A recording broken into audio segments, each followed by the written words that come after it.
அதுக்கப்புறம் அவங்களுக்கு ஒரு பெரிய லாஸு. அப்படி இருந்தப்போ அவங்க அம்மா தவறிட்ட போக கூட அதுக்கப்புறம் நான் நினச்சேன் வீட்டில் இது பண்ணுவாங்க அது பண்ணுவாங்க, அவங்க மனசு மாற்றுவாங்க. அதுக்கப்புறம் கூட இல்லை அவனுக்காக இருக்கேன். ஏன்னா அவங்க அம்மா கிட்டே நான் வந்து சொல்லியிருக்கேன், இந்த பொண்ணை நான் ஒரு நாள் வந்து கல்யாணம் பண்ணேன். அதுவும் எனக்கு ஓடிட்டே இருக்கும், என்னைக்காவது ஒரு நாள் போய் பண்ணணும் அப்படின்னு. அலையலையாக அலையலையாக எனக்குள்ளே பாய்கிறாய். அப்படியே அவங்கள மாதிரியே தான் இருப்பாங்க பார்க்குறேன். அவங்கள விட எங்க வீட்டுல நாங்க அவங்க நல்லா பாத்துக்கிட்டு நாங்க ட்ரை பண்ண போறோம். அவங்கள விட என்னது நான் ட்ரை பண்ண போறேன். அதான் சொன்னேன்ல அன்னைக்கு. சாரி.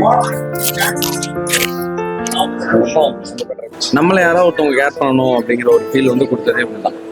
நம்மள யாராவது ஒருத்தவங்க கேர் பண்ணா நம்ம நல்லா இருக்கும்.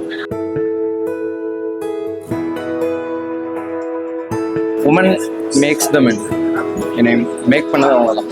எல்லாரும் இன்னைக்கு நல்ல வேலையில் இருக்க, நல்லா பண்ணுற லைஃப்ல பண்ணுறதுனால நல்ல சப்போர்ட் கொடுத்தது எனக்கு.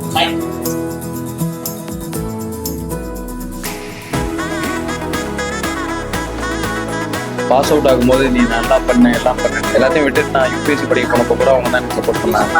அதான் பண்ண பார்த்துக்கலாம்.